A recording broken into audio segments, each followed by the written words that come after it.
Assalamualaikum warahmatullahi wabarakatuh. Di sini saya akan mempresentasikan tentang investasi lingkungan yang beranggotakan saya Cindy Ramadhani Safitri, Fitri Dwi Alia, dan Flo Fidelia Rahmadaniar. An investment is the current commitment of money or other resource in the expectation of reaping future benefit. Adalah keputusan membelanjakan uang atau sumber daya yang lain saat ini dalam rangka mendapatkan keuntungan di masa yang akan datang. Kuncinya begini: mengorbankan sesuatu yang bernilai saat ini dan mengharapkan manfaat dari yang dikorbankan di masa depan. Pengertian dari aset adalah: yang pertama, sumber daya yang dikuasai oleh perusahaan sebagai akibat dari peristiwa masa lalu. Yang kedua, diharapkan diperoleh manfaat ekonomi di masa depan oleh perusahaan. Yang ketiga, perusahaan biasanya memperoleh aset melalui pengeluaran berupa pembelian atau produksi sendiri.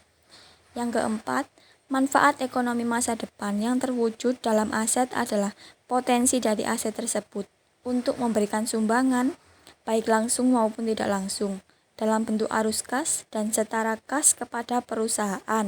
Liabilitas adalah kewajiban perusahaan masa kini yang timbul dari peristiwa masa lalu, di mana penyelesaiannya diharapkan mengakibatkan arus keluar dari sumber daya perusahaan yang mengandung manfaat ekonomi. Misalnya, pembelian barang atau penggunaan jasa menimbulkan hutang. Penyelesaian lanjutan dilakukan dengan berbagai cara. Yang pertama, pembayaran kas. Yang kedua, penyerahan aset lain. Yang ketiga, pemberian jasa. Dan yang keempat, konversi kewajiban menjadi ekuitas. Ekuitas adalah hak residual atas aset perusahaan setelah dikurangi semua liabilitas. Jumlah ekuitas yang ditampilkan dalam laporan posisi keuangan tergantung pada pengukuran aset dan liabilitas. Real asset dan aset keuangan.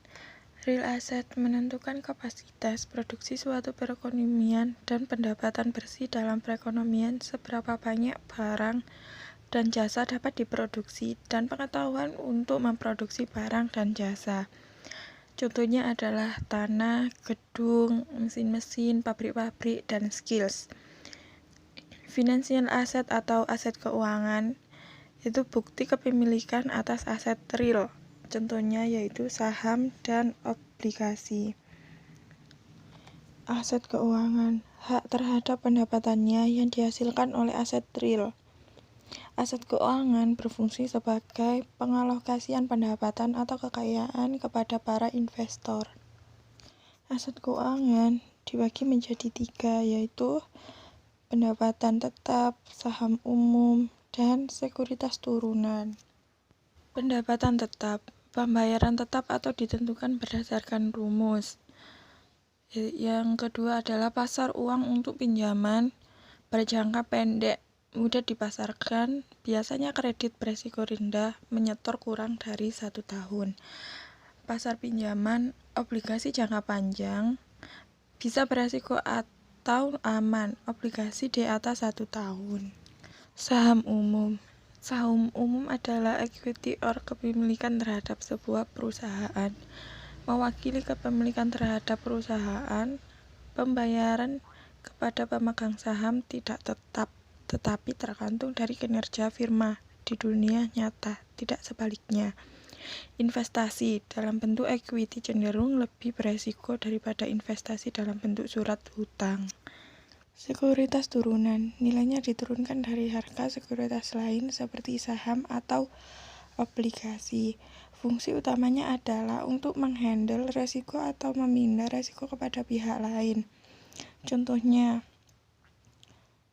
yang pertama adalah option, call and put option. Yang kedua, future contract obligation.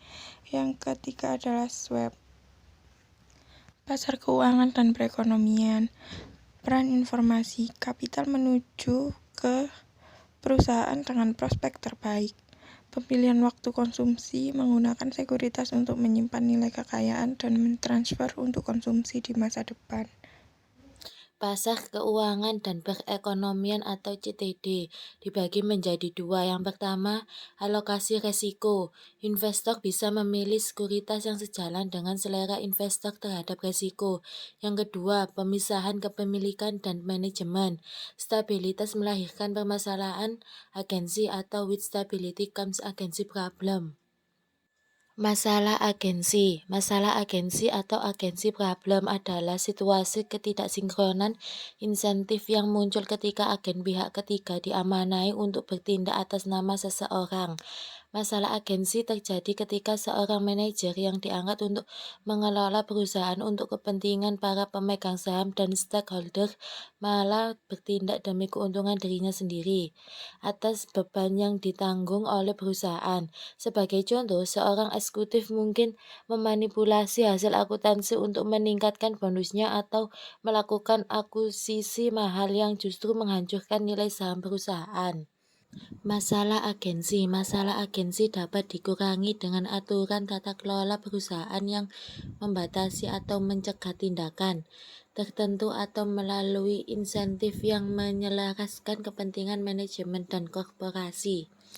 Pasar kompetitif dibagi menjadi dua.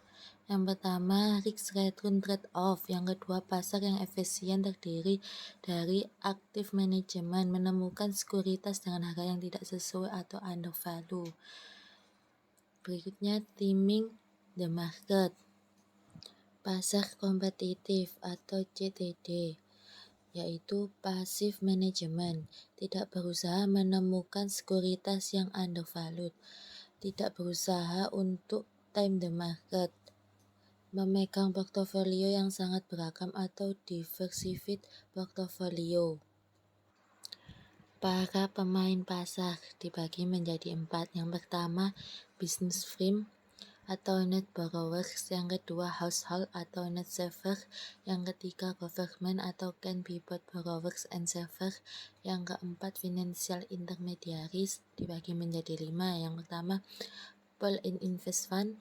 Yang kedua, investment company. Yang ketiga, bank. Yang keempat, insurance company. Yang kelima, credit unions. Aktivitas atau universal bank. Investment banking menjamin atau underwrite pengeluaran saham dan obligasi baru. Yang kedua, menjual sekuritas yang baru dikeluarkan kepada publik di pasar primer atau primary market. Yang ketiga, para investor memperdagangkan sekuritas yang sebelumnya dikeluarkan di antara mereka di pasar sekonda atau secondary market. Yang keempat, commercial banking, menerima simpanan dan menyalurkan pinjaman. Sekian presentasi dari kelompok kami. Apa ada yang mau ditanyakan?